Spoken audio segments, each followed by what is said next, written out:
कहाणीने मी सुरू करतो, तुम्हाला चांगलं समजून येईल. भगवान बुद्धाच्या धम्माला लोकांनी कसं कसं महत्व दिलं, एक कहाणी सांगून नंतर धम्म प्रवचन सुरू करतो. हे बिना माहितीनेच बोलतो. तर एका गावामध्ये भगवान बुद्धांच्या महापरिनिर्वाणानंतर जवळपास 100-150 वर्षापूर्वीची गोष्ट आहे. तर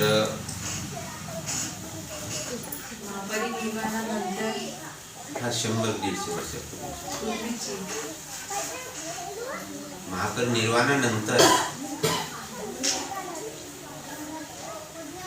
भगवान बुद्धाच्या महापरिनिर्वाणानंतर 100-150 वर्ष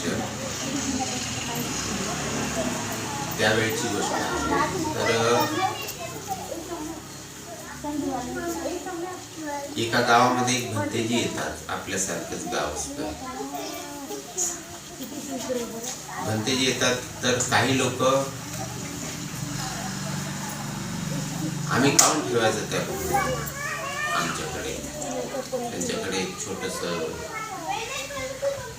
जागा असते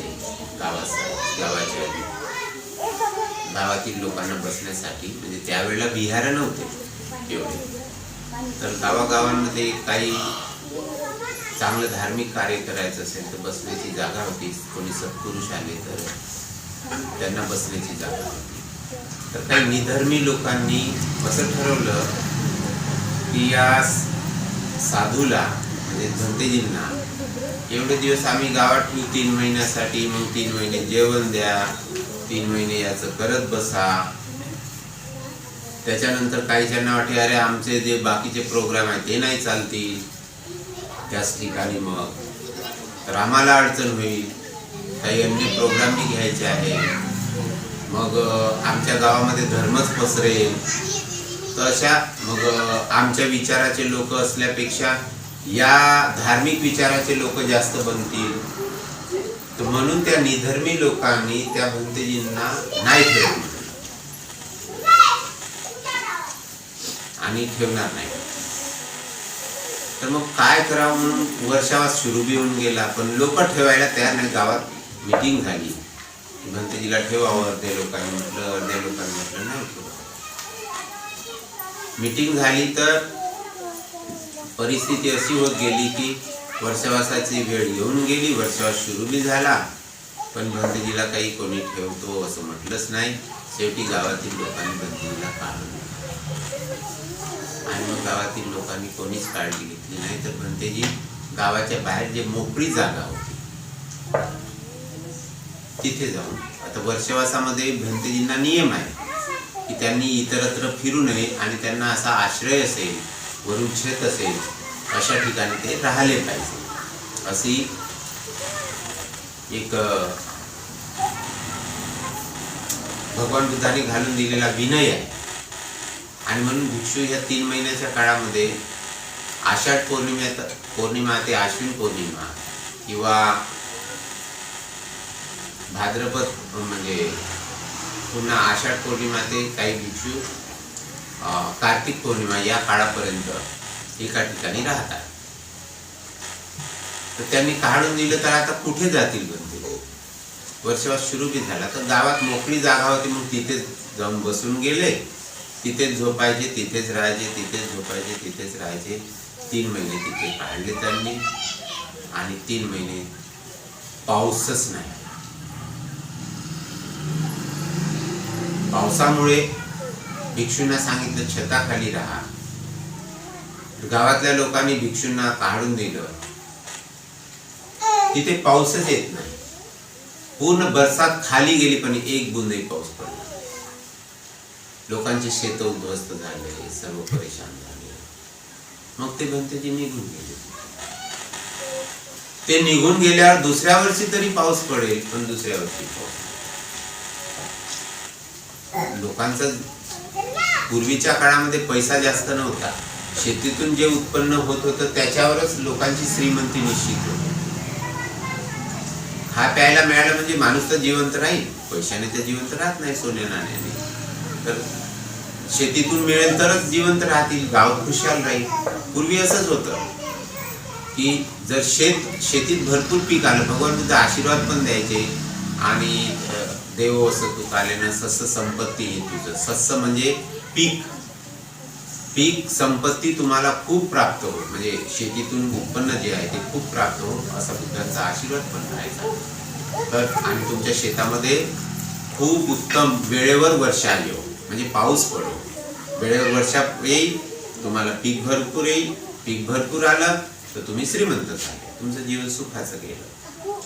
म्हणून बुद्धांच्या आशीर्वादामध्ये आहे ते देव वसतु कालेन सस्य संपत्ती तुझं की राजा. हा आशीर्वाद बुद्धांचा. तर असे भिक्षू आशीर्वाद देतात.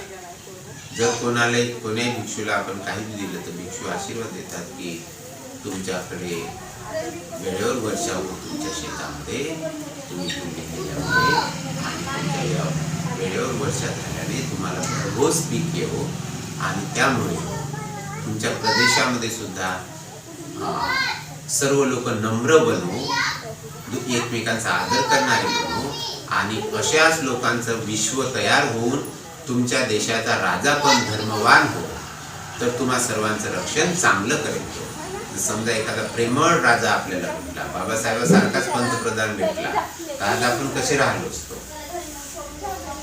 आज मोदी सारखे पंतप्रधान भेटले तर कसं हालत होते, बरोबर आहे की नाही.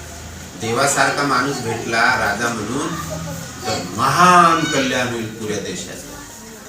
पण राजा सरकारच चांगली भेटली नाही, नाश होत. तर म्हणून भगवान बुद्धांच्या शिष्टामध्ये नेहमी हा आशीर्वाद राहायचा. तर या भिक्षूला त्यांनी काढून दिलं. भिक्षू हा आशीर्वाद देण्याचा प्रश्नच आला नाही. भिक्षूंकडून हा आशीर्वाद त्या गावाला लाभलाच नाही. आशीर्वाद काय लाभला, उलट लाभला. भंतेजीने काहीच नाही केलं, लोकांनी उलट काढून दिलं. त्यांना एक वेळचं जेवण देण्याची संधी मिळाली असती, त्यांना काही देण्याचं मिळालं असतं, संधी पुण्य झालं असतं.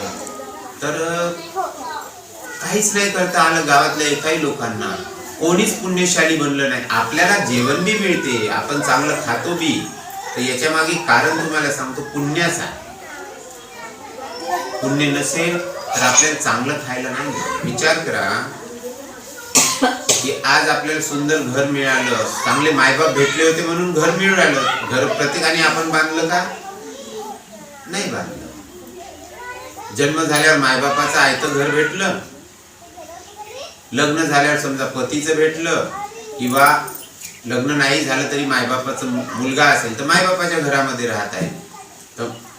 पण काही लोकांना माहित आहे हे घर बी आणि जेवण बी उपलब्ध नाही राहत जन्म झाला तेव्हापासून. जसं बिराडा ठाटून जे लोक असतात, भटक्या जमाती आहे, भिकारी आहे. भिकाऱ्याला एखादा मुलगा झाला तर काय भेटेल अशा माणसाला? तर त्यांना का भेटत नाही, आपल्याला का भेटत आहे? त्यांचे पुण्य नाही म्हणून त्यांचे हाल तसे आहे, आपले पुण्य आहे म्हणून आपले हाल असे आहे. म्हणजे आपल्या पुण्यानेच आपल्याला मिळत असते, अन्यथा नाही मिळत. याच्यामध्ये बी काहींना बहुत जास्त भेटते, काहींना खूपच जास्त भेटते. म्हणजे जसं आता अंबानीच्या घरात कोणी जन्मास आला तर त्याला काय कमी आहे? आपल्याला बापाला बी ना आपल्याला बी थोडी ना थोडी खाण्यासाठी त्याच्यासाठी मेहनत करावं लागेल, आणावं लागेल, तडजोड करावं लागते. भलेही चांगलं खात असेल पण तेवढी खुशाल जिंदगी नाही जेवढी खुशाल त्यांची आहे. तर त्यांना एवढं का भेटलं, आपल्याला नाही भेटलं? त्याच्यात बी कारण असते, त्यांची दान पारमिता महान असते म्हणून त्यांना. तर हे इथे या पद्धतीचं जीवनाचा सार आहे. या साराचा संबंध या कहाणीशी आहे म्हणून मी हे सार इथे घेतला मनातच. ही कहाणी जशी आहे की भंतेजी आले परंतु भंतेजीला लोकांनी राहू दिलं नाही. शेवटी भंतेजी उघड्यावर राहिले पूर्ण 3 महिने आणि उघड्यावर राहिल्यानंतर निघून गेले. आणि त्या गावातून निघून गेल्यानंतर म्हणजे पूर्ण आता भंतेजी महान असेल, तो खूप धर्मवान पुरुष असेल, होऊ शकते अरहंत व्यक्ती असेल, त्याला जर अर्हताला जर बाहेर ठेवलं तर वर्षा कधीच अर्हत पुरुषाला भिजवू शकत नाही. कसा पाऊस येईल? त्यामुळे पाऊसच आहे. इवन तुम्हाला माहित नसेल कदाचित, भगवान बुद्धाला माहित आहे, भगवान बुद्ध चालायचे तर उन्हाळ्याची ऊन सुद्धा लागली नाही भगवान बुद्ध. तुम्ही म्हणाल असं कसं शक्य आहे? वाटते का शक्य? पण शक्य आहे. बुद्धाला इवन उन्हाळ्याची ऊन नाही लागली. कशी नाही लागत उन्हाळ्याची बी ऊन? तुम्हाला सांगतो, बुद्ध जिथून जिथून चालायचे, निसर्ग एवढं साथ देत असायचा. अरहंत पुरुषांना, बुद्ध पुरुषांना निसर्ग एवढा साथ देतो की बुद्ध जिथे जिथे चालायचे तिथे तिथे वर ढग बनायचे. जसं उदाहरणात पाहू, भर उन्हाळ्यामध्ये बहुत ऊन आहे, पण अचानक एखाद्या एरियामध्ये सावली जमा होऊन जाते. येते सावली बरेचदा. ती सावली म्हणजे काय, ते मधात सूर्य आणि आपल्या मधामध्ये ढग येतात, त्याच्यामुळे सूर्याचे प्रखर किरण आपल्यापर्यंत पोहोचत नाही, तेवढ्या एरियामध्ये सावली पसरते. असं होते बरेचदा. तर बुद्ध जिथून जिथून चालायचे तिथे सूर्य सुद्धा म्हणजे निसर्ग सुद्धा ऊन नाही होत द्यायचं. उन्हाळ्याची ऊन सुद्धा बुद्धांना नाही द्यायची जास्त. म्हणजे तकलीफ होईल असं निसर्ग या सत्पुरुषांसोबत काहीच करू शकत नाही. अशा प्रमाणे तर एवढ्या मोठ्या सत्पुरुषाला, गावात आलेल्या सत्पुरुषाला बाहेर काढले यांनी. बाहेर काढल्याने काय झालं की हा निसर्ग त्यांना भिजवेल कसा? तर निसर्ग थांबून गेला, पाऊस नाही आला. आणि पाऊस न आल्यामुळे त्या वर्षामध्ये, त्या वर्षा कालामध्ये लोकांची शेती कोणाचीच पिकली नाही, पुरी ओसाडली. नंतर ते भंतेजी दुसऱ्या गावाला निघून गेले. लोकांना वाटलं चला यावर्षी जरा प्रकोप झाला निसर्गाचा, किंवा यावर्षी दुर्भिक्ष आलं किंवा अकाल पडलं म्हणून आपलं काही शेती झाली नाही. मागच्या वर्षीचं जे काही होतं त्याच्यावर लोक जगले कसं. पुढच्या वर्षी बी पाऊस आला, तिसऱ्या वर्षी बी पाऊस. आता लोकांना कळू लागलं, तर लोक महान विद्वानांना बोलू लागले गावामध्ये की आमच्या गावात एवढं दुर्भिक्ष का आलं, अकाल का पडत आहे, पाऊस का येत नाही, त्याच्याने रोग वाढतात, अनेक परेशानी वाढते, अनेक तकलीफी वाढतात. पाऊसच नाही येणार तर कसं होणार? तेव्हा अनेक विद्वान आले. कोणी म्हटलं की मेंढक्यांची पूजा करा तर पाऊस येईल, तर ते करून पाहिलं. कोणी म्हटलं की देवांची पूजा करा, निसर्गाची पूजा करा, ते करून पाहिलं. कोणी म्हटलं की हा देव, हा माणूस तुम्हाला, त्याची पूजा जर केली तुम्ही तर तुम्हाला लाभ होऊ शकतो, पाऊस येईल. कोणीतरी पाऊस पाडणारा बोलवा, त्याला बोलून पाहिलं. म्हणजे पूर्वीच्या काळात होतं असं, पाऊस पाडणारे म्हणजे राहू शकतात बा, जादू टोना करायचे. तर चला बोलवा, काहीतरी टोटके करा, काही बी करा, देवावर पाणी चढवा. सारं लोकांनी करून पाहिलं, पण पाऊस नाही आला. आणि तेव्हा मग लोकांची चौथ्या वर्षी बी पाऊस नाही आला. आणि तेव्हा लोकांची मग गंभीर समस्या सुरू झाली की आम्ही जेही करायला पाहिजे सर्व केलं, आमच्या एरियामध्ये पाऊसच येत नाही, कारण काय? तेव्हा त्या गावचा एक धार्मिक मनुष्य होता की अरे आपल्या इथे 4 वर्षापूर्वी एक भंतेजी आला होता. त्या भंतेजीला आपण लोकांनी ऐन वर्षामध्ये, पावसाळ्यामध्ये बाहेर काढलं होतं. पाऊस सुरू झाल्यावर आपण नाही ठेवलं विहारामध्ये आणि त्याला बाहेर काढलं. आणि त्याला बाहेर काढल्यामुळे कदाचित आपल्या वर निसर्गाचा कोप तर नाही झाला एवढ्या महान पुरुषाला बाहेर काढल्यामुळे, असं तर नाही. तेव्हा लोकांना ते पटलं गावचं, हो एक उपाय होऊ शकतो त्या भंतेजीला. आणि म्हणून मग त्या भंतेजीला शोधाशोध सुरू झाली की तो भंतेजी कुठे आहे, नेमका त्याला शोधा लागेल. मग तो पता चालला की तो दूर दुसऱ्या प्रदेशामध्ये जाऊन आहे, 100-200 किलोमीटरवर जाऊन आहे. मग कसं करायचं, त्याला तर आणलं पाहिजे. त्या भंतेजीला आता काढून दिलं तर कसा येणार, तो बी नाही येऊ शकत, नाही येत. तेव्हा लोक जाऊन विनवणी करू लागले. गावचे पुऱ्या टीमाच्या टीमा गेल्या, बाबा भंतेजी चाला. भंतेजी म्हणाले तुम्ही आम्हाला काढून दिलं कशाला, तुमचं भलं हो, मी इथून आशा करतो की तुमच्या सगळी खुशाली हो, तुमच्या शहरामध्ये तुमच्या गावामध्ये पाणी पडो, पाऊस येईल. पण त्याच्या बोलण्याने तिथून काहीच होत नाही. मग शेवटी सर्व विनंती केल्यानंतरही भंतेजी न आल्यामुळे सर्वात मोठं काम गावच्या महिलांनी केलं. आणि ते काम होतं, महिलांनी निरोप पाठवला भंतेजींना की जोपर्यंत भंतेजी आमच्या गावात येणार नाही, म्हणजे असे पण सुंदरसे उपाय महिलांनी त्या काळामध्ये केलेले आहे की तोपर्यंत आम्ही आमच्या लेकरांना दूध पाजणार. जे ताने लेकर, आता दूधच नाही पाजणार तर लेकर मरतील. आई सर्वात जास्त प्रेम लेकरावर करते. तिचा प्राण गेला तरी चालेल म्हणे, पण लेकराचा प्राण जाऊ देणे तिला शक्य आहे का? नाही. तर महिलांनी संकल्प केला, भंतेजीला निरोप पाठवला की आमच्या गावामध्ये 70 ताने मुलं आहे, त्या सर्व मुलांचं दूध आम्ही पाजणे बंद करतो जर भंतेजी आमच्या गावामध्ये आले नाही. आणि त्या महिलांनी दूध पाजणे बंद केलं. भंतेजीला निरोप पोहोचते की दूध पाजणे बंद केलं. भंतेजीने राहवल्या जात नाही. भंतेजी खूप लवकरात लवकर त्या गावामध्ये उपस्थित होतात आणि त्या गावामध्ये उपस्थित झाल्यानंतर सर्व लोक उपस्थित होतात. आणि लोक उपस्थित झाल्याबरोबर तुम्हाला सांगतो, महिलांना भंतेजी पहिले ऑर्डर देतात, सूचना करतात की मी तुमच्या म्हणण्यानुसार आलो, आता पहिले तुम्ही तुमच्या लेकरांना दूध पाजा. आणि सर्व महिलांना दूध पाजायला पाठवलं. त्याच्यानंतर सर्व महिला आणि गावातील लोक आहेत.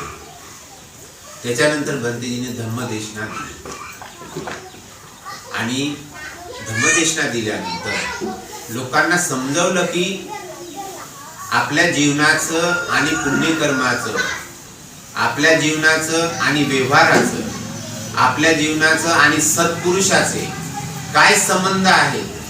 या संबंधाला जेव्हा आपण धुतकारत असतो तेव्हा अशा परिस्थिती निसर्ग स्वतः करत असतो. मी करून गेलो नाही, मी तुमच्या गावात पाणी नाही पडायला पाहिजे असं मी केलेलं नाही, हे निसर्गाने केलेलं आहे.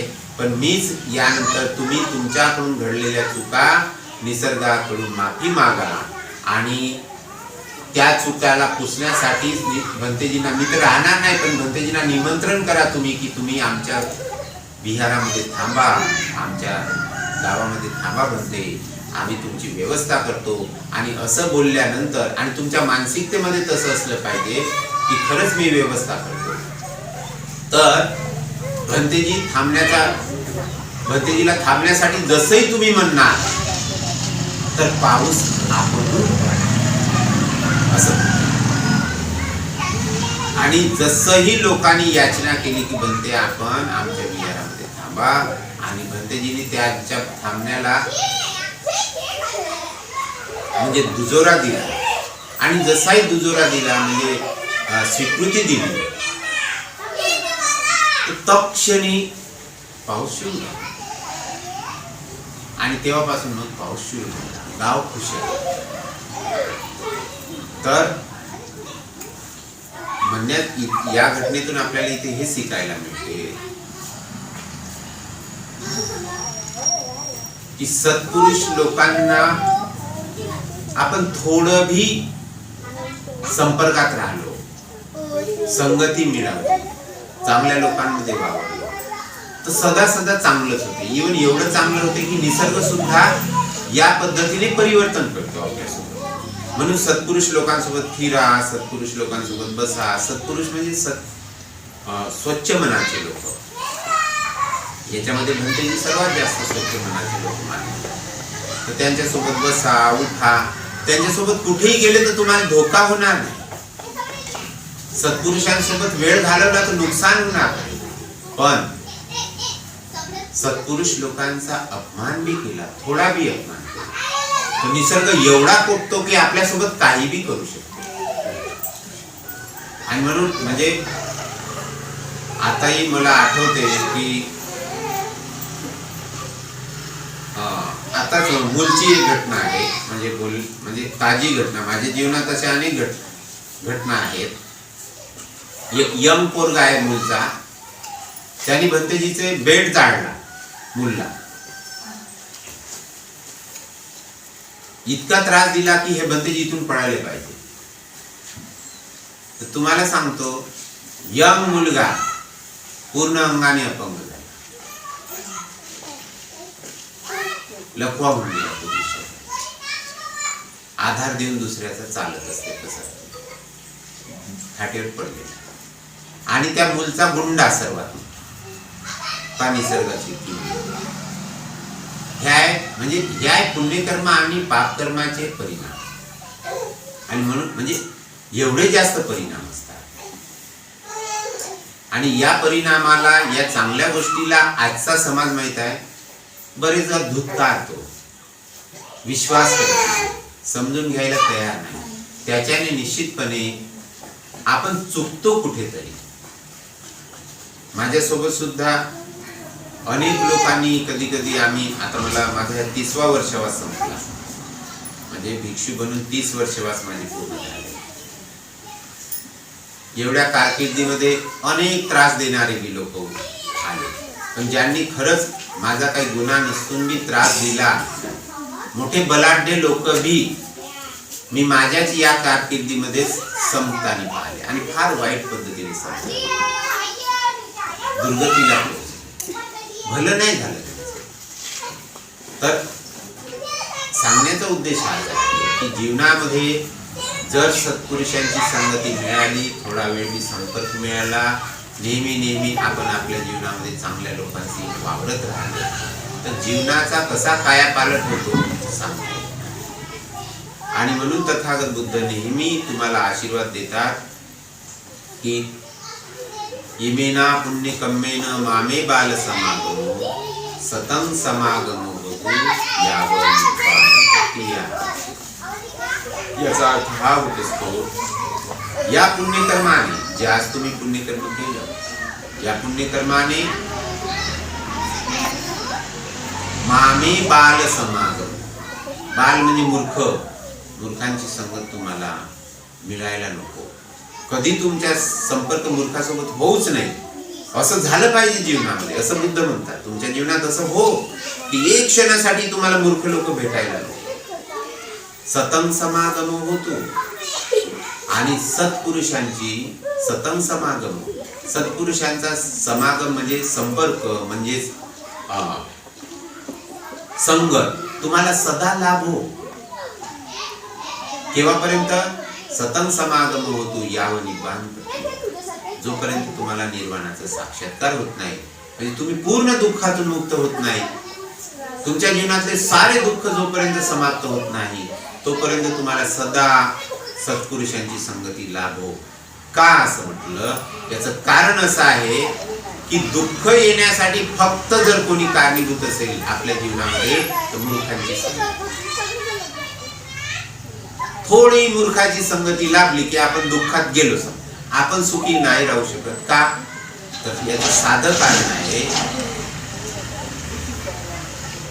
चोर बनायचं असेल, चोराच्या सोबतीला राहा, चोर बन ना. चोर बनायला काही नाही करावं लागत. खून करणारे बनायचं आहे, गुंडा बनायचा आहे, अशा लोकांच्या संपर्कात राहा, सानिध्यात राहा, संगतीत राहा, तुम्ही तसे बनणार. तुम्हाला विद्वान बनायचं आहे, विद्वानाच्या संगतीत राहा, तुम्ही विद्वान बनणार. तुम्हाला बहुत जास्त पर्सेंटेज मिळाले पाहिजे विद्यार्थ्यांना, असं या विद्यार्थ्याला वाटते. त्या विद्यार्थ्यांनी काही नाही करायचं आहे, जास्तीत जास्त एकच काम करायचं आहे. जे विद्यार्थी बहुत ब्रिलियंट आहे, अशा विद्यार्थ्यांच्या सोबत राहावं त्यांनी. तो अभ्यास भरपूर करतो, त्याच्यामुळे याला करावं असं वाटते, तो अजून करतो, यालाही करावं असं वाटते, त्याचे गुण ऑटोमॅटिक याच्यामध्ये येणं सुरू होते.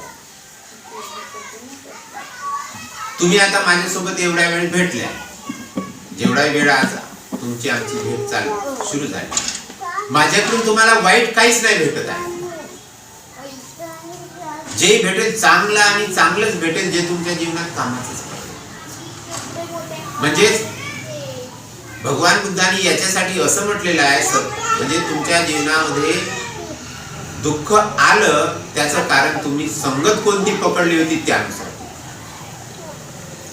म्हणून तुम्ही कोणाच्या संगतीत राहता, धर्मवान लोकांच्या संगतीत राहतात की अधर्मी लोकांच्या संगतीत राहतात, याच्यावर तुमचं अवलंबून आहे जीवनाचं. तुम्ही दारू, जुगार, वाईट कामं, पिक्चरचे टॉकीज अशा ठिकाणी जास्त वेळ घालवता की बुद्ध विहारात वेळ घालवता? फरक आहे की नाही? बुद्ध विहारात वेळ घालवल्याने काय मिळणार आहे ते तुम्हाला कळतं. टॉकीज मध्ये पिक्चरच्या की अन्य दारूच्या ठिकाणी की जुव्याच्या ठिकाणी की फालतूच्या चर्चा अशा ठिकाणी तुमचा वेळ गेला, तुम्हाला काय मिळेल तिथून? वाईटच मिळेल, चांगलं नाही मिळेल. म्हणून आपला वेळ कोणत्या ठिकाणी जातो आणि कोणत्या लोकांच्या संगतीत जातो यावर आपल्या जीवनाचं भविष्य अवलंबून असतं. आणि म्हणून या भविष्यासाठी आपल्याला कोण सत्पुरुष बदलवेल, मग ती स्त्री असू शकतो, पुरुष असू शकतो. जसं आता रमेशजी रामटेके यांनी मला सांगितलं की त्यांच्या भावाची पत्नी, निर्गुंजीची पत्नी सुरेखाताई, ती माझी गुरु ठरली म्हणते, असं बोलले ते मगाने बोलतो. म्हणजे ती महिला त्यांच्या जीवनामध्ये लाभली नसती, त्यांच्या भावाची ती पत्नी नसती समजा, आणि त्यांचा तिच्यासोबत संपर्क नसता, थोडं ही संगत मिळाली नसती, तर त्यांना हा मार्ग मिळाला नसता असं ते कबूल करतात. म्हणजे शेवटी कुठून मिळाल्या चांगल्या गोष्टी? एखाद्या व्यक्तीकडूनच मिळाल्या, आईकडून नाही घेऊन आलो आपण. त्याचबरोबर मी सुद्धा एक भिक्षू आहे, मी सुद्धा भिक्षुत्व जीवन त्या आईकडून घेऊन नाही आलो. माझ्याजवळ जे काही ज्ञान आहे ते आईकडून घेऊन नाही आलो, ते ज्ञान मला या जगातील कोणत्या तरी भिक्षूनेच दिलं. जर मला ते भिक्षू लाभले नसते तर मी आज भिक्षू दिसलो नसतो. आणि आमचं सौभाग्य मानतो मी की माझ्या गावामध्ये आम्ही लहान होतो तेव्हापासून, मी 8वीत असेल तेव्हापासून आम्ही श्रामणेर बनत राहिलो, तेव्हापासून आम्ही भिक्षूंच्या संपर्कात राहिलो. गावातले हुशार विद्यार्थी लोक आम्हाला म्हणायचे, आमचे घरचे बी लोक म्हणायचे, आई बाबा बी तेवढी इच्छा नव्हती विहारात गेला पाहिजे म्हणून, कारण हुशार विद्यार्थी गावातून नेहमी. कधी असं नाही झालं की पहिली दुसरी, गावामध्ये 10वी पर्यंत शाळा होती तर 10वी पर्यंत कधी दुसरा नंबर आला शाळेतून, असं नाही झालं, पहिलाच नंबर आला. एवढी मेहनत केली आम्ही अभ्यासात बी. तर घरच्या लोकांना, गावच्या लोकांना वाटायचं, अरे तू या कोणत्या भानगडीत पडते, श्रामणेर बनून राहिला, असं करून राहिला, तू शिक्षणात बहुत मोठा बनू शकते, तू हे कर.